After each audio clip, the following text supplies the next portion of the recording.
একটা সময় ছিল মিও আমরের কেক মানেই জানতাম red velvet cake, cherry crown cake, black forest cake, butterscotch cake বা ম্যাঙ্গো ডিলাইট কেক। কিন্তু কয়েক মাস আগে যখন আমি মিও আমরে গিয়েছিলাম, আমার পুরো ধারণাটাই পাল্টে যায়। মেয়ের জন্মদিনের উপলক্ষে আসলে কেকের অর্ডার দেব বলে মিও আমরে গিয়েছিলাম। এত সুন্দর সুন্দর কেকের কালেকশন ছিল, আমি তো দেখে একদম অবাক হয়ে গিয়েছিলাম।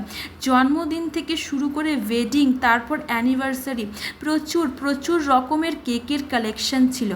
জন্মদিনের পার্টি হোক কিংবা বড়দিন, যে কোনো উৎসবের আমেজ মানেই কেক কেটে সেলিব্রেশন করা। এককালে কেক কেটে সেলিব্রেশনের তেমন চল না থাকলেও আজকাল প্রত্যেকের ঘরে ঘরে যে কোনো অনুষ্ঠানে কেক কাটার রেওয়াজ চোখে পড়ে।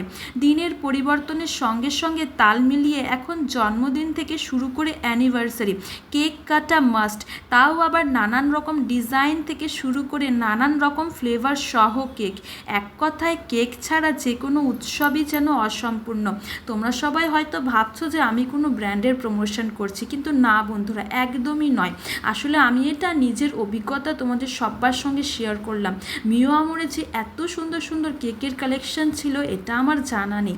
দেখো, ফাইনালি আমরা এই সাফারি কেকটাকে পছন্দ করি, ভীষণ ভালো লাগলো এটা আমাদের। তোমরা সবাই যারা যারা আমার মেয়ের জন্মদিনের ভিডিও ব্লগ দেখেছো তারা সবাই কিন্তু অবশ্যই জানো যে এই কেকটাই ছিল। ভীষণ ভারী সুন্দর ছিল খেতে। মেয়ের জন্মদিনে প্রত্যেকে যারা যারা ছিল তারা সবাই আমাকে জিজ্ঞাসা করেছিল যে কোথায় থেকে এই কেকটা অর্ডার দিয়েছো। এত সুন্দর টেস্টি খেতে ছিল, ভীষণ ভালো ছিল খেতে। চলো বন্ধুরা, তোমাদের সবার সঙ্গে আজকে আমার এই অভিজ্ঞতাটা সবাইকে শেয়ার করলাম।